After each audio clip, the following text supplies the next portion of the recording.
A spent Falcon 9 stage is heading for a lunar impact this week that orbiters will track in real time.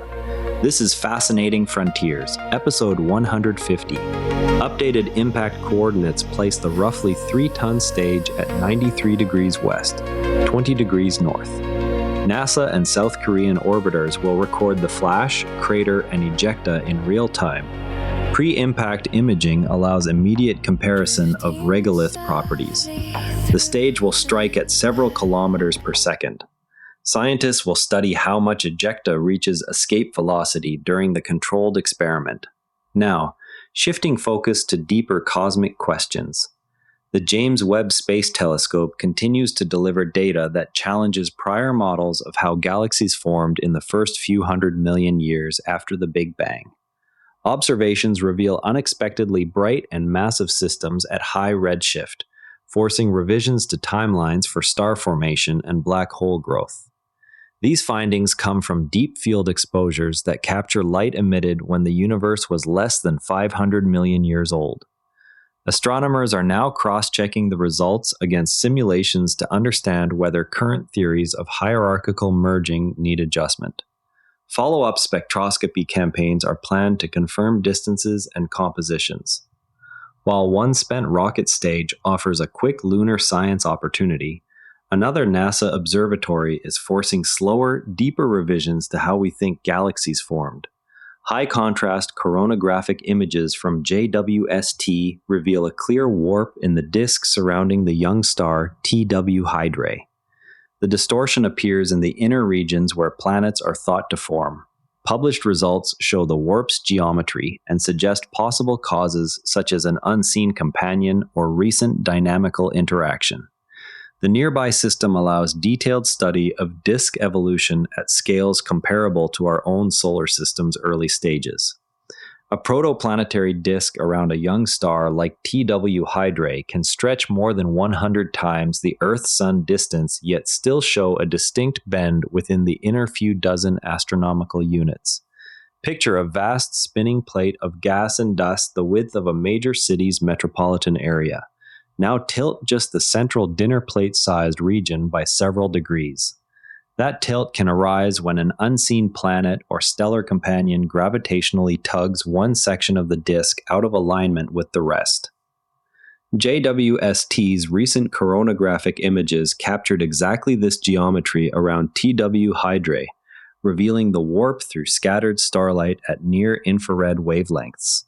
The structure matters because it can funnel material inward or outward, changing where planets ultimately form and how much gas they accrete. The open question is whether such warps are common signposts of forming planets or whether they trace rarer dynamical events that only appear briefly. From disks where planets are still forming, we turn to one world that has already finished forming and is now being directly imaged. The James Webb Space Telescope obtained direct images of a low-mass exoplanet previously difficult to resolve. The observations help characterize the planet's temperature and atmospheric properties. This target ranks among the lowest mass worlds imaged outside our solar system. Coronagraphic techniques suppress the host star's light to reveal the companion. Additional epochs are planned to track orbital motion and refine mass estimates. While JWST peers at distant worlds, closer to home, NASA is preparing the hardware that will return humans to the moon. NASA continues stacking and testing elements at Kennedy Space Center for the Artemis III crewed lunar landing, targeted for next year. Engineers are verifying connections between the Orion spacecraft, the Space Launch System rocket, and supporting ground systems.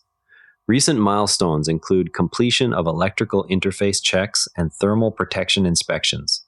The campaign builds directly on recent Artemis progress by moving from crew training to flight hardware verification. Launch window planning remains active as final integration proceeds. Artemis aims to land on the moon deliberately. From proven endurance on another world, we close with 2 new ground facilities built to test the vehicles that will follow. NASA's Ingenuity rotorcraft was built to operate for 30 days on Mars, yet completed nearly 3 years of flights. The vehicle performed dozens of sorties that tested rotor dynamics and navigation in the thin Martian atmosphere. Data gathered during those flights informed designs for future aerial scouts. Mission controllers retired the helicopter after rotor damage ended flight capability. The extended performance record now serves as a benchmark for lightweight aerial systems on other worlds. NASA has commissioned a new flight dynamics research facility at Langley Research Center. The laboratory will simulate spacecraft trajectories and attitude control scenarios in greater detail than previous setups. Researchers plan to run tests supporting both crewed and robotic missions. Integration with existing simulation tools is underway. The addition strengthens Langley's role in trajectory design for lunar and deep space operations.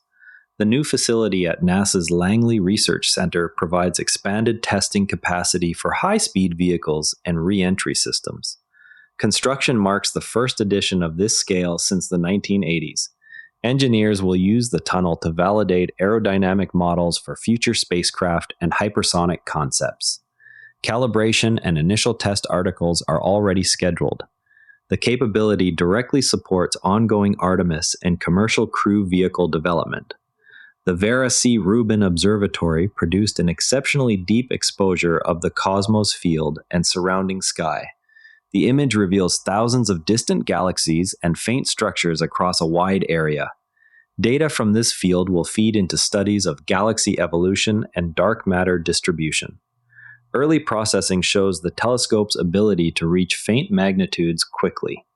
Further releases from the survey are expected in coming months. Observations of a super-Earth exoplanet indicate the presence of an atmosphere through transmission spectroscopy. The data suggest the world retains a gaseous envelope despite its proximity to its star. This finding adds to the small sample of rocky planets with detectable atmospheres. Further transit measurements are needed to identify specific molecular species. The result supports continued efforts to characterize atmospheres on worlds larger than Earth but smaller than Neptune. Stratolaunch's Talon A autonomous vehicle has now flown more than 10 times after its latest air-launched test. The craft reaches speeds near Mach 5 during each mission. Data collected during the flights refine guidance and thermal protection systems. The program demonstrates repeated operation of a reusable hypersonic testbed. Additional flights are scheduled to expand the performance envelope. An image posted for August 3rd shows a meteor streaking through the field of the Lacerda Nebula. The brief trail was captured during a long exposure photograph of the faint emission nebula. Such events illustrate the constant rain of small debris entering Earth's atmosphere. The photo also highlights the nebula's delicate structure against the background stars. Observers can watch for similar alignments during upcoming meteor showers. Shougang Park now hosts the Beijing Space Exploration Center, featuring exhibits on rocket development and lunar missions. The facility includes a simulated launch experience and displays of hardware models. City officials expect the center to support public education and industry outreach. Construction wrapped ahead of the public opening this month. The venue joins other regional efforts to highlight China's growing space program. Before we go, keep an eye on the next round of JWST spectroscopy results expected to confirm those early galaxy distances. That covers today's space and science news. Share this with a fellow space enthusiast if you found it interesting. I'm Patrick in Vancouver. See you tomorrow. And if you'd rather watch than listen, find us on YouTube at Nera Network. Links in the show notes. One more thing, if you liked today's episode, our sister show, Modern Investing Techniques, is worth a spot in your feed. Modern strategies for Canadian and US investors. It's one of the Nera Network's daily briefings, all free at neranetwork.com. New to the network? neranetwork.com. Start here picks the right daily briefing for you in about 2 minutes. This episode used AI voice synthesis of my voice. Editorial selection and analysis are my own.